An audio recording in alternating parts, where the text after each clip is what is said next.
¿Estamos? Bien. Comenzamos entonces. Decía, en la Biblia encontramos muchas comparaciones entre cosas naturales y terrenales con las cosas celestiales y espirituales. Y hay diferencias, o nos muestra las diferencias muy marcadas entre lo que son cosas, cuestiones de la creación y quién es el creador. Hoy puntualmente les decía que me voy a referir a la comparación entre algunos elementos naturales y momentos de nuestra vida por los que atravesamos. Cómo diferentes circunstancias nos hacen pasar entre valles, desiertos o montes, ¿sí? Y para eso, primero y rápidamente, hacemos una pequeña definición o descripción. Yo sé que todos ustedes lo deben saber, había tratado de preparar algunas imágenes y por cuestiones técnicas no pudimos, pero pueden desarrollar su imaginación, que no está mal tampoco, ¿no? Usar nuestra imaginación. Así que cuando les hable de un valle fértil, para los que no conocen, imagínense o recuerden el valle de Río Negro. Cuando les hable de un valle seco, pueden acordarse lo que es el Valle de la Luna, y hay un montón de ejemplos, ¿sí? Y el valle, una definición geográfica, dice que es una superficie más bien plana, es una superficie hundida entre dos o más montañas, o una cordillera, o un conjunto de montañas, ¿sí? Y se originan por movimiento de placas de la tierra, hacen que se produzca ese hundimiento, o bien por los ríos que la atraviesan. Por lo general, muchos valles son los ríos que pasan, que la terminan marcando y lo atraviesan. Ríos que pueden venir de lagos, lagunas, o bien de deshielos de las montañas, ¿sí? Hasta ahí se lo imaginan un poco, y es un lugar muy propicio para el desarrollo de cultivos, para la vida de animales y también para actividades que realiza el hombre, ¿sí? El desierto, más de una vez hemos escuchado hablar, ¿no?, de lo que es un desierto.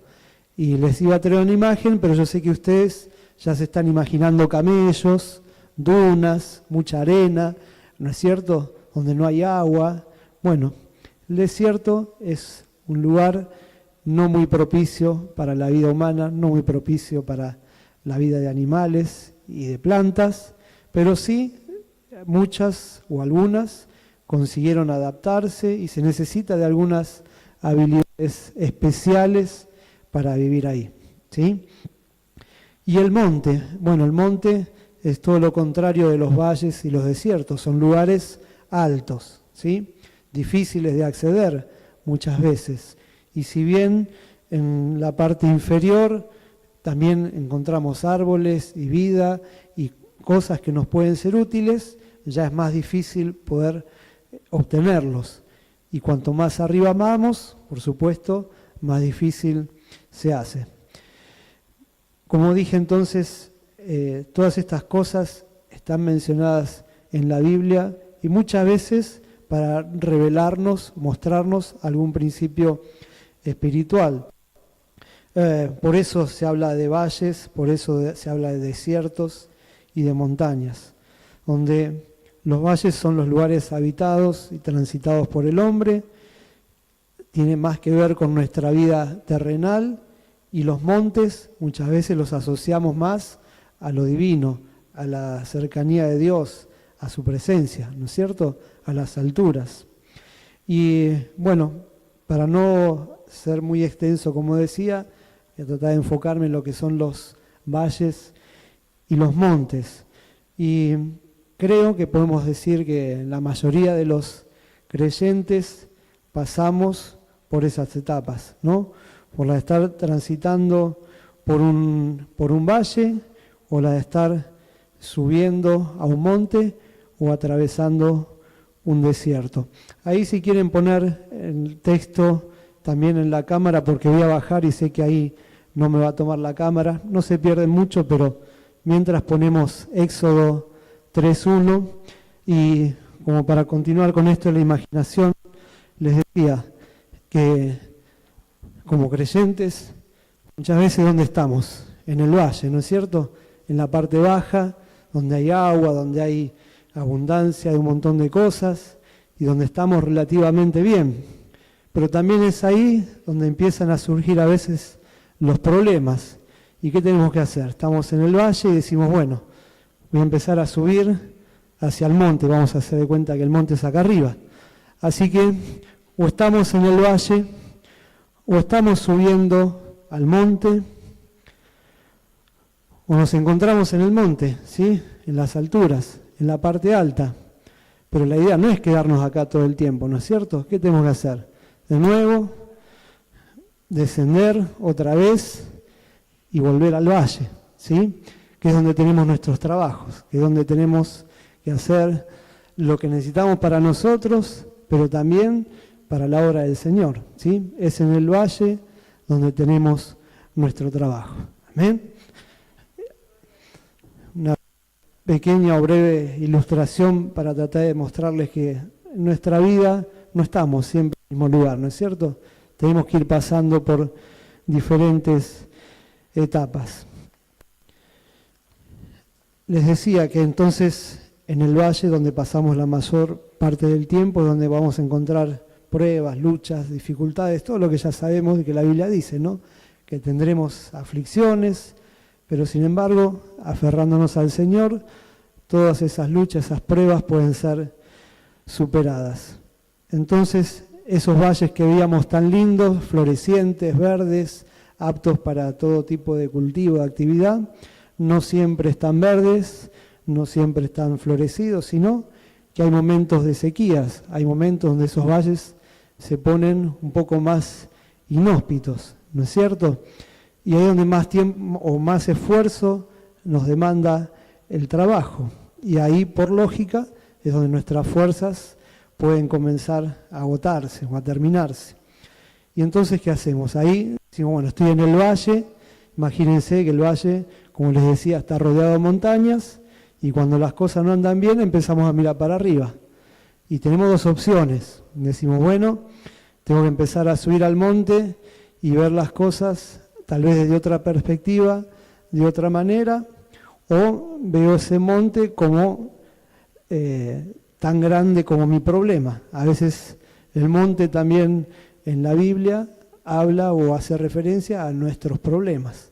Así que depende un poco de nosotros cuál sea nuestra perspectiva y qué pensamos hacer, si empezamos a subir ese monte o si nos quedamos ahí parados diciendo esto no lo puedo superar.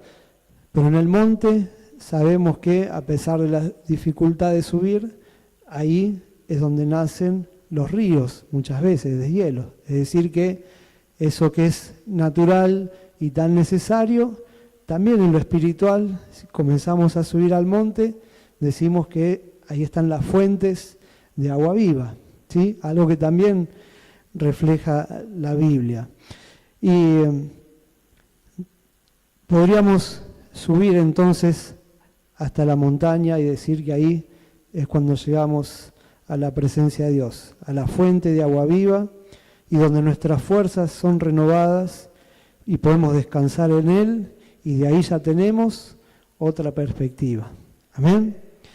Entonces, la pregunta que yo me hacía, que seguramente más de uno se ha hecho también, ¿por qué si hay un lugar tan lindo, tan precioso, tan bueno para vivir y trabajar como es el valle fértil, se transforma en algo seco y sin vida? ¿Será que hay algún propósito en esto? ¿Habrá algún motivo? ¿Será necesario? Y yo, sin querer atribuirme la respuesta o una verdad absoluta, considero que nada es casualidad en la vida, ¿no es cierto? Dios hizo las cosas como las hizo y con algún propósito, ¿no? Así que seguramente que es necesario tener que pasar por esas etapas, porque ahí es donde empezamos a ser transformados, o por lo menos nuestra fe es probada. Y les decía que la Biblia menciona todo tipo de valle. Si me acompañan, vamos a ver uno de los valles fértiles que menciona la Biblia se encuentra en Génesis capítulo 13, versos 10 y 11. Seguramente han escuchado esta historia y está hablando del valle fértil del río Jordán. ¿Sí? Es una zona muy productiva y ni más ni menos recuerdan cuando Abraham va hacia ese lugar con su sobrino, cuando Dios le dice que salga de su tierra y vaya hacia otro lado. Y dice así: y alzó Lot sus ojos y vio toda la llanura del Jordán, que toda ella era de riego, como el huerto de Jehová, como la tierra de Egipto en la dirección de Zoar, antes que destruyese Jehová a Sodoma y a Gomorra. Entonces Lot escogió para sí toda la llanura del Jordán, y se fue Lot hacia el oriente, y se apartaron el uno del otro. ¿Sí? El lugar, y como se estaban peleando, le dijo a Abraham: bueno, vamos a tener que separarnos. Él le dio a elegir. ¿Qué hizo Lot? Creo que como la mayoría de nosotros, o como seguramente yo hubiera hecho, a menos que estuviera con la fe allá arriba y estuviera en un punto de madurez tan grande que dijera: no, yo me voy al peor lugar, anda vos al valle fértil, ¿no? Seguramente que por nuestra vista hubiéramos elegido lo mismo, ¿no? El mejor lugar. Si acá voy a tener a mi ganado, voy a poder plantar, acá voy a ser rico. Y el pobre Abraham terminó yendo al desierto. Pero eso es tema para otro mensaje. Simplemente les quería mencionar o mostrar un ejemplo de lo que es un valle fértil. Pero así como hay valles fértiles, recuerdan también, en la Biblia se menciona algunos valles no tan lindos, no tan fértiles. David, por ejemplo, en el Salmo 23, verso 4, más que conocido el pasaje, habla de un valle de ¿qué? De sombras y de muertes. O sea que hay un valle que no es tan lindo, ¿no? Un valle de sombra y de muerte. Esto seguramente lo dijo en un momento que estaba pasando por problemas, dificultades, angustias. Y como dice el Señor, aunque pase por valle de sombras y de muertes. Qué difícil, ¿no? Pasar por un lugar como ese. O si no, el valle de los huesos secos. También muy conocida esa historia, ¿no? Cuando Dios le muestra en visión a Ezequiel un valle de huesos secos, ¿sí? Y también se los dejo como para meditar en sus casas, capítulo 37 de Ezequiel. Y qué buena respuesta que le dio Ezequiel al Señor. Y nosotros, no sé, yo por lo menos hubiera dicho, y me parece que no. Si uno ve un valle lleno de huesos secos, a menos que tengamos la fe muy en alto, que es difícil decir que esos huesos iban a vivir. Amén. Bien, entonces, digo que cuando ya el valle no se ve tan bien y las cosas no andan como nosotros queremos o deseamos, ha llegado el momento de subir o empezar a subir al monte. Pero así como la vida en el valle, yo les decía que demanda esfuerzo, demanda trabajo, demanda tiempo. Subir al monte también demanda, y creo que un poco más de esfuerzo, ¿sí? Cuando el pastor me pidió hace unos días compartirles algo, y yo estaba en el valle, ¿sí? Trabajando, haciendo un montón de cosas, todo bien, pero dije, bueno, ahora hay que empezar a subir al monte, ¿no es cierto? Para empezar a preparar mensajes, que Dios muestre algo, hable algo para compartirles a ustedes. Así que es como les decía, es un círculo, una calecita si quieren, ¿sí? Vamos pasando del valle al monte y del monte al valle. Y demanda esfuerzo.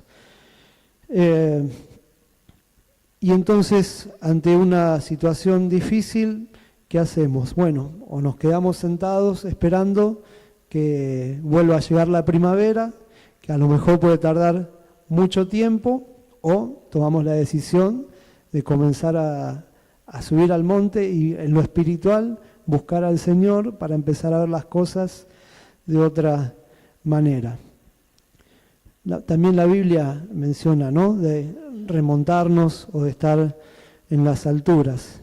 Y es conocido, ¿no es cierto?, el ejemplo de las águilas. Pero miren, acá viene una gran revelación, la revelación que les voy a dar en esta noche. ¿Saben qué? Las águilas tienen alas y nosotros no. Así que lo veo muy difícil que podamos remontarnos de un solo tirón a las alturas, de un solo salto, sino que más bien vamos a tener que ir subiendo por las piedras o por esa montaña hasta llegar a las alturas. Sí es cierto, y podremos otro día compartir acerca de las águilas, de sus comportamientos, características, algunas cosas que podemos llegar a imitar o aprender de ellas, pero la realidad es que necesitamos un esfuerzo para subir al monte. Amén. Y esto es una apreciación personal, pero para poder llegar a sobrevolar como hacen las águilas, necesitamos un cierto grado de madurez y de haber estado caminando con el Señor y pasar tiempo en las alturas. Y fíjense que ellas viven en un lugar apartado, que están adaptadas a un lugar al que nosotros difícilmente nos podamos adaptar, y también pasan por un periodo de transformación y de adaptación que es doloroso. Así que como quiera que le busquemos la vuelta, siempre esfuerzo y siempre algo de sacrificio para estar por lo menos cerca del Señor y ver las cosas de otra manera, demanda. Y no es algo malo, sino que creo es algo necesario, que nos hace crecer y que perfecciona nuestro carácter. Entonces, si trabajar en el valle requiere esfuerzo, si comenzar a subir también y llegar a la cima también requiere de más esfuerzo todavía, es decir, llegar hasta la misma presencia del Señor, también es necesario tomar fuerzas para bajar. Miren, cuando tengo un par de amigos que escalan montañas, ¿sí?, y cuando llegan ahí arriba, y es el punto máximo, ¿no es cierto? Cuando están ahí, te das cuenta de todo el esfuerzo que te demandó, todo el tiempo que te llevó a estar ahí, que hasta tu vida estuvo en peligro, y estás en ese lugar y dices, bueno, llegué, hay paz, hay descanso, y ahí mismo, según en el lugar que estés, pero en una montaña grande, te das cuenta de lo pequeño y lo insignificante que es el ser humano comparado con la creación, ¿sí? Entonces es un lugar donde empieza a cambiar nuestra perspectiva y seguramente vemos las cosas que no son tal vez tan graves o tan grandes como nosotros pensábamos, sino que desde ahí arriba se ven diferentes, ¿sí? Una vez más, hay otro ejemplo que nos habla acerca de estar en las alturas, ¿sí? Y esto por ahí se parece un poco más a lo que les venía comentando acerca de subir por nuestra cuenta. Y es un relato que se encuentra en el libro del profeta Habacuc. Yo les digo cuál es el pasaje, capítulo 3, versos 17 al 19. Saben, Habacuc estaba viviendo en el reino de Judá y hacía un tiempo atrás que las cosas habían estado muy bien. El rey Josías había estado gobernando durante muchos años y, como dice la Biblia, había sido uno de los mejores, de los más buenos y de los más justos reyes, ¿sí?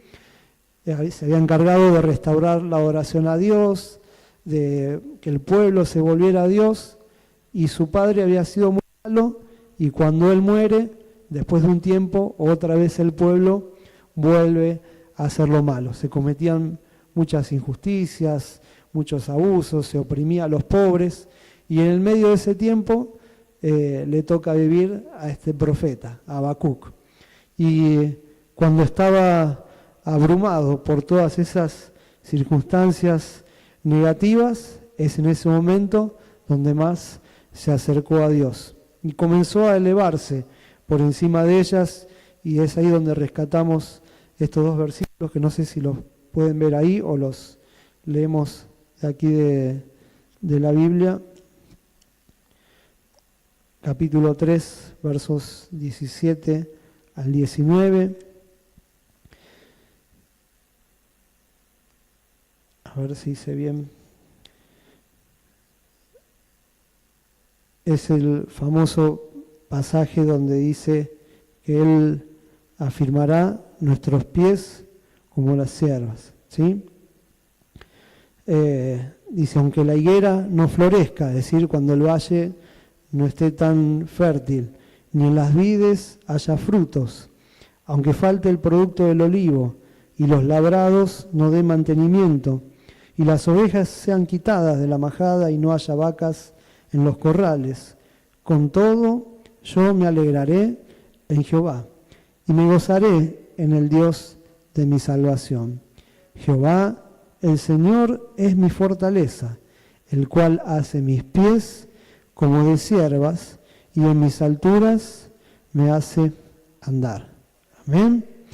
Y volviendo a comparar lo natural con lo espiritual, las ciervas son una especie de venados que tienen una habilidad especial para subir a los montes. Sus patas están adaptadas especialmente para poder trepar y escalar. Bueno, era un poco eso a lo que hacía referencia el profeta, ¿no? Porque si no, nos daría temor subir, tener miedo a resbalar, a caerse, y él dice, no, el Señor afirma mis pasos, amén, como las ciervas en las alturas.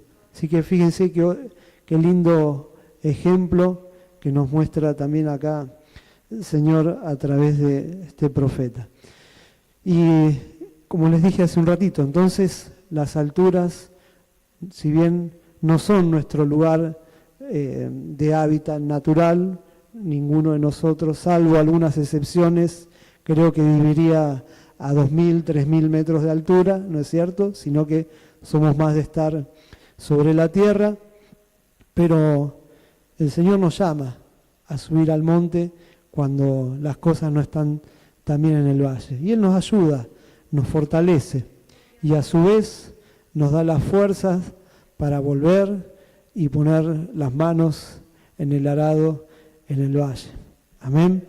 Y por eso digo que es necesario renovarnos y tener las fuerzas y la voluntad, tanto para ascender como para descender de las alturas y volver al trabajo en el valle. Un último pasaje que nos puede ilustrar esto se encuentra en el Evangelio de Marcos, capítulo 9, versos 2 al 9. Se los resumo, después lo leen en su casa, si no les quito mucho más tiempo. Pero la historia también conocida es cuando sucede la transfiguración, Jesús está con los discípulos arriba de un monte, y Pedro, cuando ve todo eso que es una maravilla ahí arriba, dice, Señor, listo, hagamos acá unas enramadas y nos quedamos a vivir. Pero el Señor los tuvo un ratito, y el verso 9 dice, y descendiendo ellos del monte, les mandó que a nadie dijesen lo que habían visto, sino cuando el Hijo del Hombre hubiese resucitado de los muertos. Amén. Es decir que no podemos estar las 24 horas y los 365 días del año allá arriba en el monte. Sí, tenemos que hacerlo, es un tiempo que necesitamos de estar con el Señor, pero hay que volver a bajar y seguir trabajando, por lo menos hasta que el Señor lo llame, ¿sí?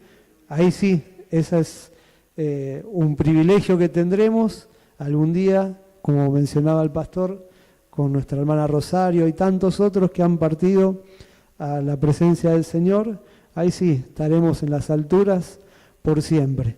Mientras tanto, bueno, ya saben, la galecita, pero a no desmayar, a mantener nuestra fe en el Señor, que es lo que nos motiva, lo que nos da fuerza, nos da ánimo y que a la larga trae frutos a nuestra vida. Amén. Ya terminando, les dejo una perlita, si quieren llamarlo así, también para que lo puedan ver en su casa y estudiando un poco acerca de los valles y de lo que hay, de lo que no hay. En el libro de Cantar de los Cantares, también en el Antiguo Testamento, habla de la rosa de Sarón y del lirio de los valles. Y hay una hermosa descripción, ¿no es cierto? Pero con esto de lo natural y lo espiritual, les dejo simplemente 3 frases para que mediten. Miren, esta rosa de Sarón la describe también, cuando la describen, habla de un valle fértil donde el pastor David llevaba a sus ovejas, ¿sí? Es una rosa que crecía en esos valles fértiles, ¿sí? Una flor preciosa, como dice el lirio de los valles, en un lugar fértil, donde David pastoreaba a sus ovejas. Pero tenía la particularidad, que puede crecer entre espinos, es decir, entre medio de dificultades, en un lugar no muy fácil para que crecieran, a veces las flores, aún entre espinos, es capaz de crecer. Y algo que me llamó la atención, yo por lo menos no lo sabía y se los comparto, dice que esta flor puede dar muchas flores al mismo tiempo, esta planta mejor dicho, pero la flor solamente dura un día, ¿sí? Un día se marchita y se cae del tallo, ¿sí? Pero lo asombroso de esto es que después de 1, 10, 15, 20 días, inclusive más tiempo, si uno la pone nuevamente en el tallo, por decir por arte de magia, no sería la palabra, pero vuelve a renacer. Esa flor, aunque estaba apartada del tallo y estaba muerta, si uno la vuelve a colocar en el tallo, dice que revive. Así que eso se lo dejo a ustedes para que lo mediten y lo estudien acerca del tallo y de la flor de la rosa de Sarón. Amén. Que Dios los bendiga. Esto ha sido todo por hoy. Y aquí vamos a compartir la cena del Señor.